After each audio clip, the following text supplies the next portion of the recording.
때때로 그 염려와 근심 있고 두려움도 있고 살다 보면 그러잖아요.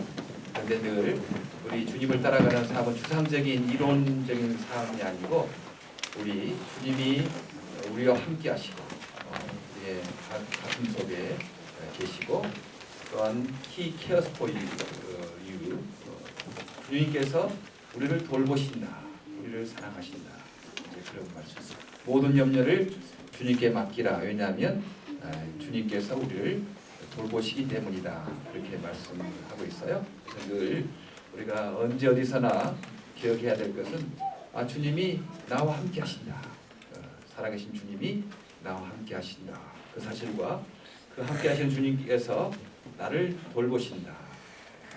God is with us and 그리고 He cares for me. 그 사실을 늘 기억하면 참 좋겠습니다. 이 땅에 주님을 모시고 주님이 우리를 돌보시지만 그러나 때때로 어려움을 당하죠. 항상 평탄한 길이 있는 것은 아닙니다. 주님이 우리를 돌보시니까 또 어려움도 있어도 우리가 그것을 넘어갈 수 있는 거죠. 그래서 우리가 이 어려움을 당할 때 우리가 어떻게 그 어려움을 잘 이해하고 또 넘어갈 것인가에 대한 사실 오늘 사도행전에서 보려고 이렇게 합니다. 바울과 실라가 이제 빌립보에서 하나님이 예비한 루디아를 만나지 않았습니까? 루디아를 만나서 거기서 정말 빌립보 교회가 세워지는 놀라운 역사가 있었다. 그래서 우리의 미래에도 우리가 알지 못하는 하나님이 예비하심이 있을 것이다. 하나님이 예비한 사람이 있을 것이다. 이것을 우리가 분명히 믿고 사는 게 너무 중요합니다.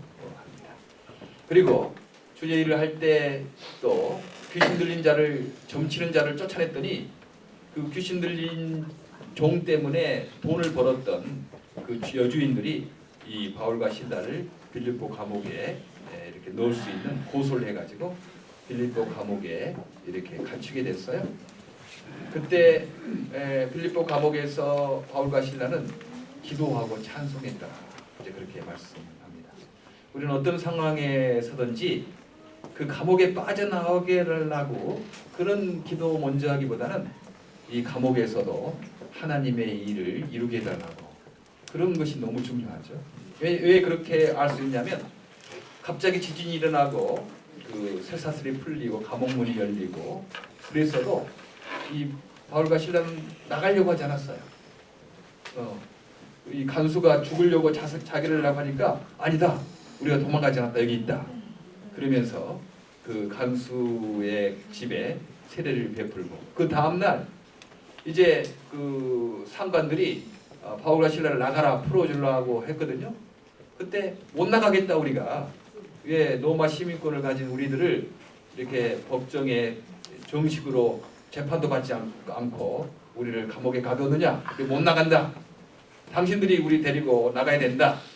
그러면서 오히려 안 나가겠다고 하는 걸 보니까 감옥에 갇혔으면서도 바울과 실라의 그 목적은 감옥에 좀 빠져나가게 해달라고 그렇게 기도한 것이 아니고 그 감옥에서도 하나님의 일을 이루게 해달라고 그런 기도를 하며 살았다는 것을 우리는 압니다. 그래요. 우리가 어려운 일을 당할 때 우리는 이 어려운 일을 해결해달라고 그렇게만 생각하죠. 그러나 감옥 같은 상황에서도 우리 하나님 일을 우리가 하게 해달라고 하나님의 일을 경험하게 해달라고 그러는 게 너무 중요합니다.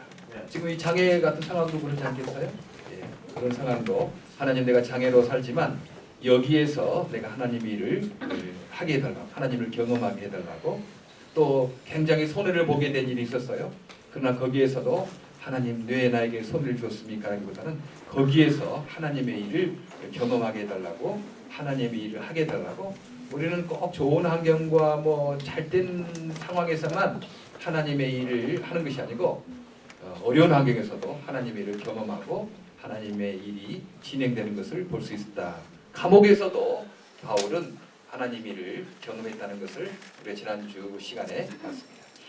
이제 이 바울과 실라가 그곳에서 빌립보에서 나와서 데살로니가 지역에 그 지금 마게도냐 북부 지역이죠. 거기서 이제 복음을 전하니까 이 유대인들이 계속 쫓아다니면서 바울과 실라를 괴롭게 하는 거예요. 예.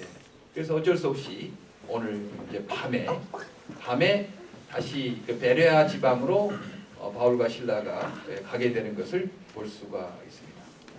그 유대인들이 계속 쫓아다니면서 바울과 실라를 괴롭히니까 이제 거기에서 데살로니가에서 있지 못하고 베레아 지방으로 밤중에 도망하다시피 거기서 있는데, 거기에서 특별히 유대인 회당에서 먼저 복음을 전하게 되거든요. 네. 굉장히 전략적이었다고 생각해요. 우리는 두 가지 있어야 돼요. 우리가 믿음이 있어야 되죠. 믿음이 있어야 되지만 또 스트래터지, 전략이 있어야 됩니다. 무턱대고 하는 거 아니에요. 계산해야 되는 거죠. 계산을 쫙 해서 어디 가면 효과적으로 예수의 부활을 전할 수 있겠는가. 아마 말도 유대인이니까 잘 통했을 것이고 유대적인 배경이 있었으니까 그것들 하나님에 대해서 알 수 있었을 것이니까 그 유대인 회당에서 예수님의 그 죽으심과 부활을 전하게 됐습니다. 우리 미랄도 마찬가지죠. 지금 세계 선교에 우리가 지금 목표를 가지고 있거든요.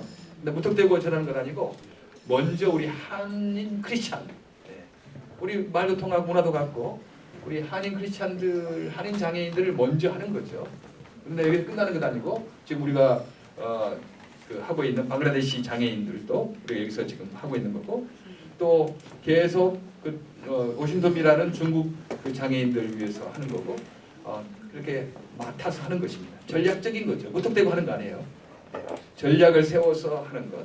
그래서 우리가 예수 믿는 사람들은요, 믿음을 가져야 할 뿐만 아니고 주님께서 우리 미래에 예비하실 것이다. 주님께서 준비하시고 우리를 돌보실 것이다라고 그 믿음을 갖는가 동시에 또 우리가 할 수 있는 일, 계획을 세우고 전략을 세우고 스트래터지를 세우는 이것도 우리가 잘 이렇게 하는 거죠. 오늘 바울과 실라가 하나님의 예비하심을 믿었지만 또 전략적으로 유대인 회당에서 복음을 전하는 것을 이렇게 볼 수가 있습니다. 유대인 회당에서 복음을 전하니까 이 베레아 사람들은 간절한 마음으로 하나님 말씀을 듣는 거예요. 하나님 말씀을 간절한 마음으로 들었다. 아무리 우리가 제가 설교를 많이 하고 그래도요, 여러분이 간절한 마음으로 듣지 않으면 소용이 없는 거예요. 그것은 마치 길가에 뿌리는 씨처럼 소용이 없는 겁니다. 그러나 여러분들이 간절한 마음으로 이렇게 들으면 그 말씀이 우리에게 큰 그 영향력을 발휘하는 거죠. 어떻게 사는 것이 그 참다운 삶인가? 죽음 이후는 어떻게 되는 것인가? 내가 왜 공부하는가? 여러분 그런 생각 안 들어요? 내가 공부하면서 내가 왜 공부해야지? 내가 왜 살아가지? 내가 돈을 벌어야 되지? 뭐 그런 고민 안 듭니까? 그런 고민 해야 되죠. 무턱대고 사는 것도 아니고요. 부모가 그냥 공부하라니 공부하고 대학 가라니까 대학 가고 뭐 사업 뭐 직장 잡으라니 직장 잡고 목표가 없는 거예요. 내가 왜 살아야 되는지, 내가 무슨 일을 하며 살아야 되는지, 과연 죽음 이후의 세계는 성경에 말하는 것처럼 있는지, 심판이 있는지, 이런 것들을 좀 고민하고 생의 의미가 무엇인지 이런 고민하는 사람들은요, 하나님 말씀을 들을 때 막 너무 기쁜 거예요. 저도 고등학교 1학년 때 내가 왜 공부해야 되는지 몰랐어요. 뭐 좋은 대학 가기 위해서만 공부하라는 거예요. 그 다음은 나중에 죽더라고요. 내가 죽으려고 공부하나? 공부하기 싫은 거예요. 내가 죽으려고 공부하냐? 인생의 무덤에서 끝난다면 이 공부 뭐 할 필요가 있겠나? 그렇게 마음이 너무 안타까웠고 간절했어요. 그래서 교회를 그냥 찾아간 거예요. 그런데 교회에서 어떤 걸 가르치냐면 인생의 제일 되는 목적이 무엇이뇨? 그것은 하나님을 영화롭게 하고 그분을 영원토록 즐거워하는 것이다. 소위문답 1번 있어요. 그것이 맞았는지 틀렸는지 몰랐지만 그래서 인생의 목적이 있다 그러니까 내가 공부하고 직장 갖고 결혼하고 뭐 사는 것이 하나님을 영화롭게 하고 그분 안에서 내가 즐겁게 사는 것이 인생의 목적이다라는 것을 아니까 얼마나 좋았는지 모릅니다. 그렇죠? 간절했죠. 왜 사는지를 몰랐고 왜 공부하는지를 몰랐고 그랬는데 성경 말씀에 그 인생의 제일 되는 목적에 대해서 하니까 너무 좋았던 것이고 그때부터 제가 교회를 다니게 됐고 지금 목사까지 되지 않았습니까? 이렇게 베레아 사람들은 성경 말씀을 들을 때 간절한 마음으로 그렇게 들었다는 것입니다. 여러분도 그런 고민을 좀 많이 하시길 바랍니다. 무턱대고 사는 것 아니고요. 내가 왜 미라를 와야 되지? 내가 왜 공부를 해야 되지? 내가 무엇을 하며 살아야 되지? 지금부터 그걸 고민을 하고 그렇게 살아야 되는 거죠. 그럴 때 성경 말씀을 들을 때 그렇구나, 정말 맞구나. 우리 하나님 계시고 이 천국이 있고 심판이 있고 그런 것들에 대해서 우리가 알면 얼마나 힘있게 살아갈 수 있겠습니까? 그때 헬라의 귀부인들, 그리스 철학자들, 그리스는 지금처럼 문명의 나라였어요. 지금 IMF 터져가지고 지금 여러 가지 재정적으로 어려움을 겪고 있지만 그때 당시에 그리스 사람들은 굉장히 플라톤이라든지 아리스토텔레스라든지 이런 철학자들, 과학자들, 아르키메데스 이런 사람들 다 그리스 사람들이었습니다. 이제 그런 사람들도 이 예수의 부활 소식을 듣고 믿고 그 그리스의 귀부인들도 많이 믿게 되었다. 예수의 복음은요, 빈부 귀천이 관계없이 모든 사람들이 예수의 복음을 다 믿게 되었다라고 말씀합니다. 지금도 그러잖아요. 우리 가난한 사람만 있으면 믿는 것 아니고 부자도 있으면 믿고, 많이 배운 사람만 있으면 믿는 것 아니고 못 배운 사람도 있으면 믿고, 예수의 말씀 진리이기 때문에 누구 배운 사람, 못 배운 사람, 부자나 가난한 사람 모든 사람들이 다 이렇게 보는 것을 믿는 것을 볼 수가 있습니다. 바울은 동역자들이 있었어요. 바울 혼자 이렇게 하는 것이 아니었습니다. 바울은 실라와 디모데가 있었고, 또 오늘 보니까 그 데살로니가에서 베레아로 밤중에 안내했던 사람도 있었고, 또 그곳에서 어려움을 당하니까 다시 아덴으로 이렇게 인도하는 사람이 있었어요. 바울 혼자 하나님 일을 한 거 아닙니다. 여러분들 같이 하는 게 너무 중요해요. 미랄 일 같은 경우도 혼자 어떻게 하겠어요? 같이 하니까 하는 거지. 지금 이렇게 화요일 날 이렇게 많이 모이는 단체가 없습니다. 매주마다. 이건 굉장한 일이에요. 우리 미랄에 지금 워싱턴에서 하여 모임하고 뉴욕에서 하여 모임하고 전국 각광고국에서 세계장애인 선교 봉사를 위해서 지금 같이 예배하고 기도하고 교제하고 같이 하는 사람들이 있었기 때문에 계속 되는 겁니다. 어려움이 있지만 힘든 것도 있지만 계속 하나님께서 인도하시는 것을 볼 수가 있습니다. 여러분, 그래서 내가 아름다운 삶을 살아야 되지 그렇게 생각하면 먼 미래에 내가 모든 그 시간이 있을 때 바쁘지 않을 돈 많이 벌고 나서 그렇게 생각하지 말고요. 지금부터 바쁘지만 내가 가난하지만 어렵지만 지금부터 아름다운 삶을 시작하는 것입니다. 저는 생각해요. 미랄의 그 삶은 참 아름다운 삶이다. 하나님을 사랑하고 이웃을 사랑하자고 한 모임이지 않겠습니까? 이 아름다운 삶을 지금부터 여러분이 좀 시작하는 겁니다. 그럴 때 계속 할 수 있어요. 혼자 한다고 얼마 못 갑니다. 혼자 한다고 하는 사람들, 나는 꼭 뭐 해야지 하냐, 나는 안 보여도 그냥 어려운 사람 돕고 그러는 거지. 그분들 보면요, 몇 개월 못 가요. 그건 금방 떨어집니다.